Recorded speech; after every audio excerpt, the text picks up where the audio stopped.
This is going to be mild spoilers for background things going on in the Cosmere, touching on Stormlight Archive, as well as the Way of Kings. This comment came in on one of my What You Missed in Mistborn videos, saying, how do we know Demu was Thinker? Well, let me read you the excerpts that people used way back in the day to figure all this out. They went to Brandon, they said, Brandon, is this real? And he said, yep, it is. So, here's my favorite little bit. This is from the first interlude from Way of Kings in the Pure Lake.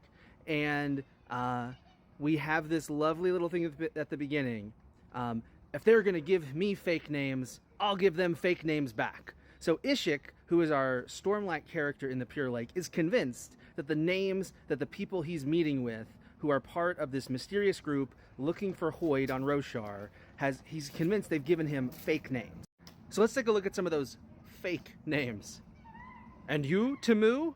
Blunt snapped. Now, Temu, if you were speaking somebody's name who was from a French-speaking world, and their name was Demu, but you were listening to it, and you're like, wow, what Rosharan name does that sound like? You might come up with Temu. And then we have a little further down.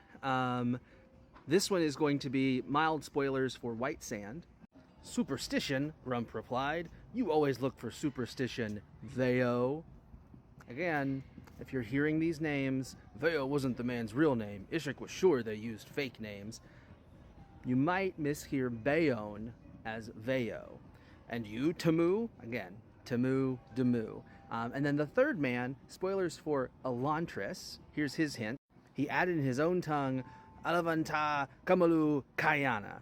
And if you think back, we're about to do our Cosmere in a Year reread of Elantris, you'll remember that Galadon was famous for using Kayana as part of his expression. So there you have it. The hints in the text there to indicate we've got Galadon, Bayonne, and Demu all using fake names, which for me, my first read through, I went, oh yeah, cool, fake names, whatever, won't pay attention to those. There were some far smarter Cosmonauts out there who were able to realize that fake names that sound an awful lot like real names probably just mean they're using their real names, which again just shows how unsophisticated / sneaky the members of the 17th Shard are. Be very curious to see them popping up in future books.